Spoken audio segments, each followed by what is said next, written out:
Yo, what's up guys? It's me, BadChoiceNoah, or Noah, whatever you want to call me, and I have a little surprise for you. I've been keeping you guys out of the loop. I got new best friends and new dog. This is Loey Lane. If you guys don't know her, you should know her. These are our new dogs. This is Marble. And Rudy, oh my god! After the camera comes out, they're both like so happy to be on camera. They're so perfect. So basically, I just want to give you guys a little update on some new friendships and new relationships.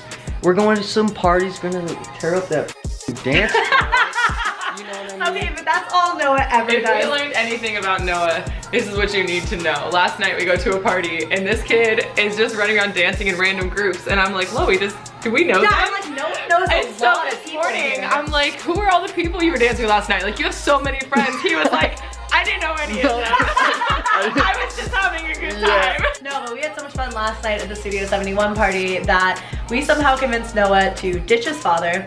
Yep.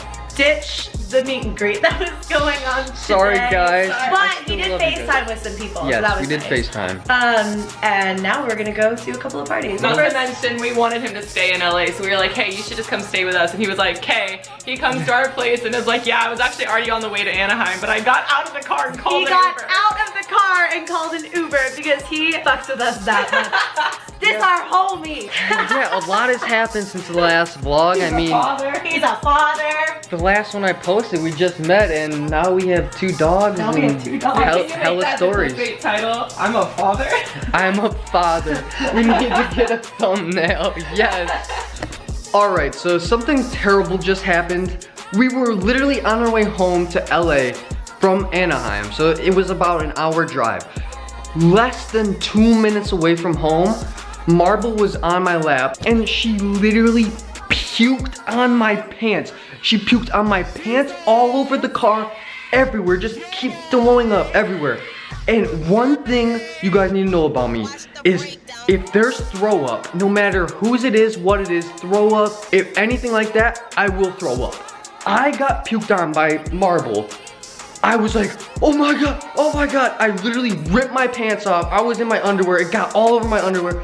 My head was out the window. I was out the window just throwing up. We're driving. This is in the middle of the road. We didn't stop. We're driving home because we need to get home. Literally just puking out the window. Puke all inside the car, all outside the car, all over the door, all over everything.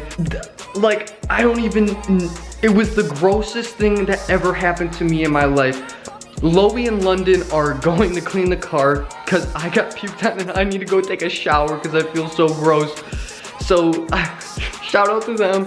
But, why does this have to happen to me? Alright, so, me, Loey, Andy, and London have been talking about ghost stories for, I'd say a pretty good, decent amount of time.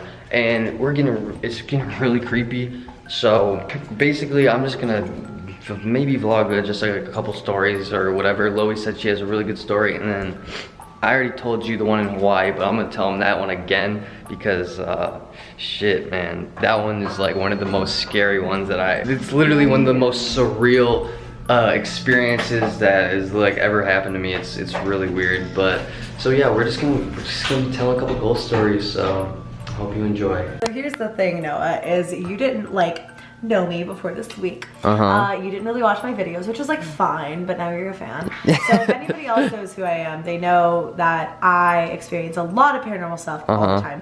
I grew up in a very haunted home. I grew up like literally on Indian burial ground that was built on top of.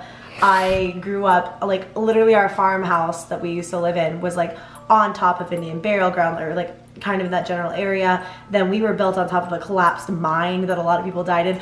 I understand hauntings. My house back in Georgia is hella haunted. This apartment isn't haunted though. Right, Marble? So, I have a lot of like haunted house stories, so I can talk about this forever. But we were kind of talking about like just like abandoned places that we've been to and like experiences there. And now I don't have as much experience, but one of my favorite things was I was in upstate New York, and there's a lot of abandoned asylums up there just because like on the East Coast, for some reason, there was like this huge boom of these asylums, and they were like made to hold tens of thousands of people, because back in the day, we didn't just use asylums for like mentally ill people, we also used asylums as like homes for our homeless. Like that's where we put our, that's why they were so big. And at the time, like we just threw people in there to like shut them up. And I think that the history behind it is kind of important to know, because I feel like people talk about it like haunted asylums, like they're just so common, but I think that they are so common because so much tragedy happened there, you know? Yeah. So when I went, I didn't really want to break in. I went to one in upstate New York, like I was saying, or not upstate New York, but in Long Island, with my friend Andrew and my other two friends, Taylor and Brittany. And we didn't want to go inside, but obviously when we got there, we got a little bit ballsy. So we're walking around and I'm seeing like shadows moving in the windows. Obviously it's kind of like starting to get dark. I can show you pictures later, Noah. Like it was super creepy. I'm filming videos, like everything about the place was just so eerie, and we're just kind of exploring, taking our time, everything.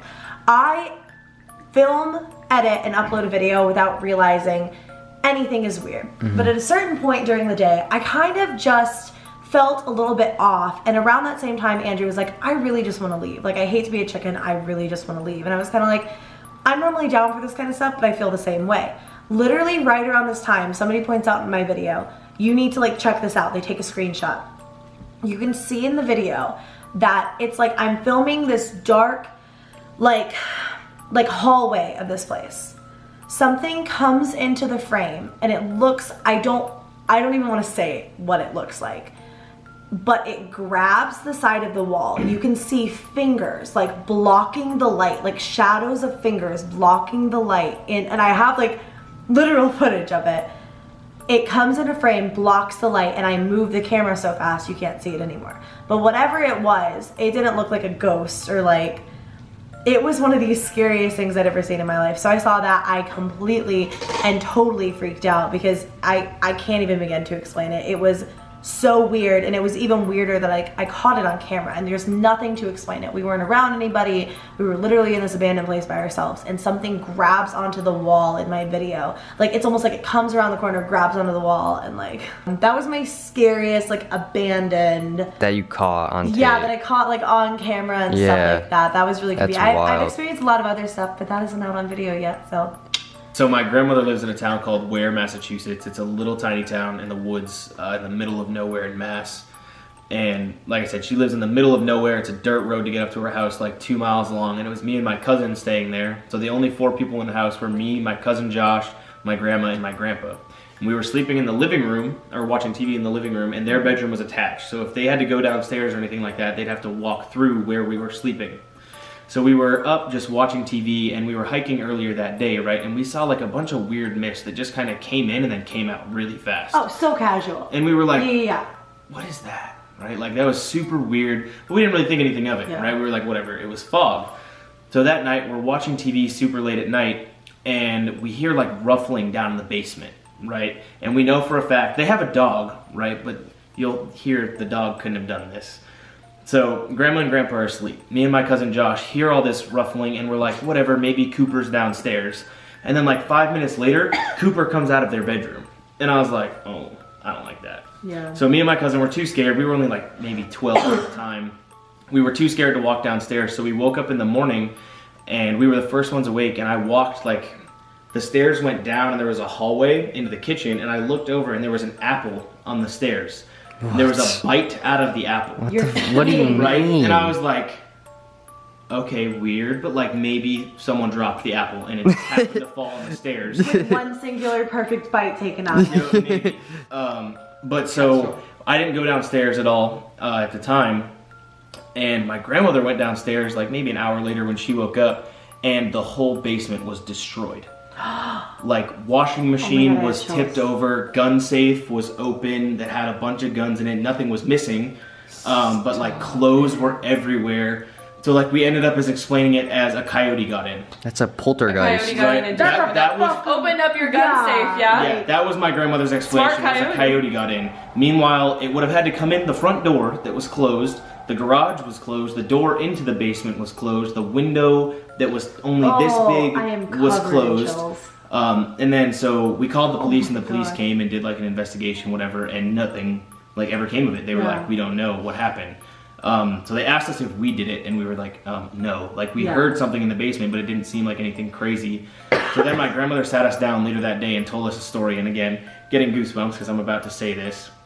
So the half-eaten apple on the stairs, the lady they bought the house from was the daughter of a woman who died in the house. She fell down the stairs that went to the front door while eating an apple. And my grandmother told us that story, and she was like, we have no idea what happened. We don't know. So you never stayed there again, right? No, they actually sold the house. Like Yeah, I bet they did. Did Holy they, cow, how they fast, did. like Like they 2 sold, months later. Yeah. 2 months? Oh shit.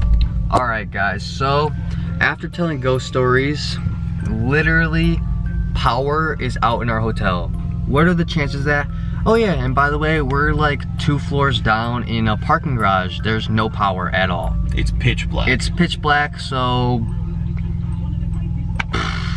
yeah.